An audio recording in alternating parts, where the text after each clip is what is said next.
otec narodil a Áno. kde vyrastal. V Bieliciach. A čo viete vlastne o jeho detstve? No. On takto, keď sa oženie s manželkou, on si spravil takú malú tehleničku a robili s mamou, robili tehly. Aj na svoj dom si robili tehly a čo im zostalo, to predával. Ale nikto tam nebol zamestnaný, len oni dvaja. Áno? Potom pomaličky, keď mal peniaze, tak si kúpil voľaké pole, áno. Postavili si rodinný dom s manželkou spolu.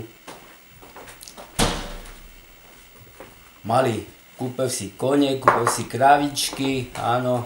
A pomaly si dokupoval tie polia a mali sme 7 hektárov 30 polí.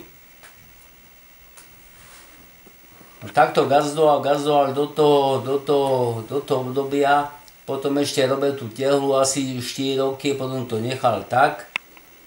Oni to robili to blato, nemali miešačky, ale miesli to nohami s matkou. Matka tá chytila veľkú revmu, potom sa liečila asi 4 roky, nemohla stajať na nohy. Potom sa z toho ako dostala a pokračovali. Potom prišiel tento režim, komunisti, čo navádzali do družstva, podpisovali. A vy už ste boli na svete? Pravda. A koľko vás bolo súrodencov? 5. 4 bratia, 1 sestra. Áno. Ako si pamätáte vlastne na detstvo, že kedy? Nejaké si mal. Ja detstvo? Pamätám, dobre. Ja som mal detstvo také, ako teď nebolo v televízore, neboli videá, nebolo nič. My sme sa hrávali na skovávačku, ale už ako 10-ročný chlapec, otec ma ráno zobudil, aj s bratom o 4 sme stali a vykašľali sa kanále.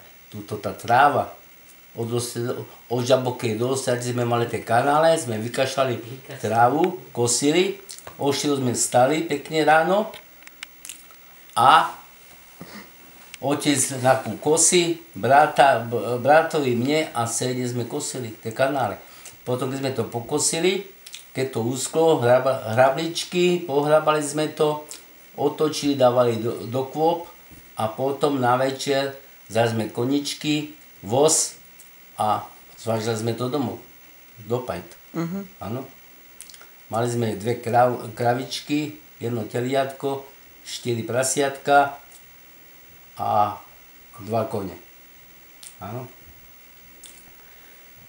To nie je ako, že tedy ráno, keď som mal ísť do školy, matka ma zobudila, o 4 musel som nápasť kravy išli do maštaly, matka podojila, dal som si za 2 hrnčeky mlieka teplého, keď dojila. Potom som išiel do školy. Zo školy, keď som prišiel, najprv makačka doma, okolo a potom učenie. A keď prišiel tento komunizmus, keď navázali, chodili po domách, navázali do družstva, aby otec podpísal, otec nechcel podpísať. Áno, a naraz prišli žandári, policajti, dali mu puta, podviezli ho preč. Ti všetko to má živej pamäti. Chlapec. Ho zavreli. A vy ste mal koľko rokov? 15. Tak si to pamätáte vlastne, keď ho odvádzali. Ešte mu kázali, že mňa, dajte si ruky dole. Tak to išlo cez dedinu.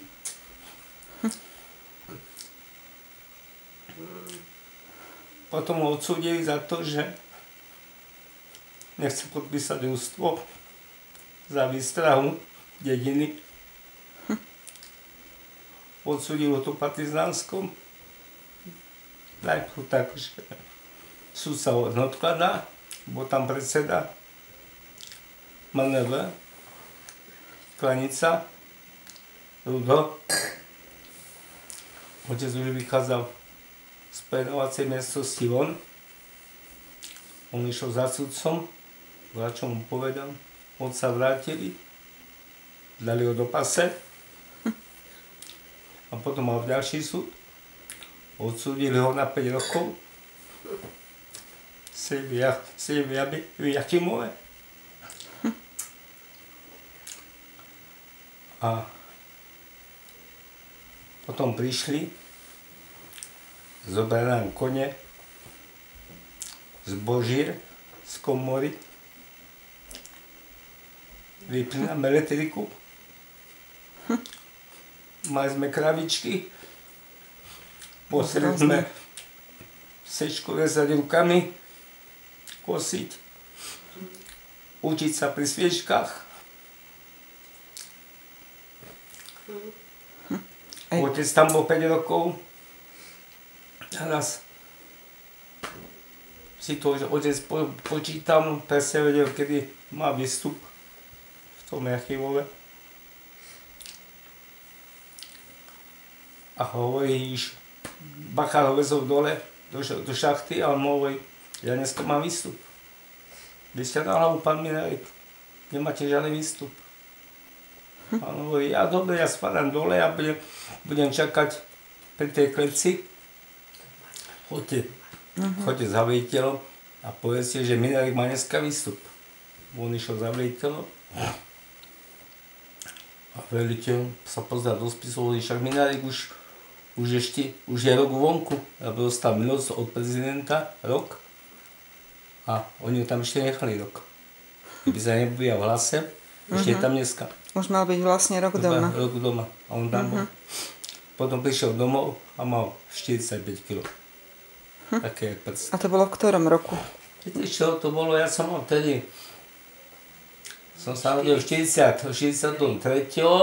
A ja som mal okolo 15 rokov. A potom som mal pred vojnou, po vojne a potom keď som sa vrátil, potom prišiel taký jak prst. Normálne koža a kosť. No. Tak toto bolo všetko. Aj viete o nejakých detailoch tam z väzenia, že ako sa k ním správali? Alebo... On hovoril, že oni boli na izbe a čo si takto nezohnali, oni sa správali medzi sebou dobre, tí väzni. No. A oni chodili do bane, oni boli stále pod zemou. Čiže v tej bani boli. No. A boli aj viacerí z Bielic, alebo iba on sám bol? On sám bol. Potom bol jeden tuto Šterenian, potom keď prišiel domov, potom ako sa stretli chudáci, tie si dali ryby zlá, ten ho ponúkol, potom ryby zláko, prišiel napitý domov, lebo nebol zvyknutý. No, to je tak. Aj máte nejakú korešpondenciu, alebo niečo z väzenia? To nemám, ja ako chlapec som bol s matkou tam v Jachimove, to sme išli vlakom a od vlaku nás viezli autobusom, to bolo také baraky drevené a tam oni bývali. Tam nás viezli, to bola taká zima, to sa pamätám, to som mal koľko, 16, alebo tak toľko rokov vlakom. A nehali nás tam pol hodinu sa s ním vyprávať a išli sme preč. A viackrát ste tam boli? Raz. Raz som tam bol. Veď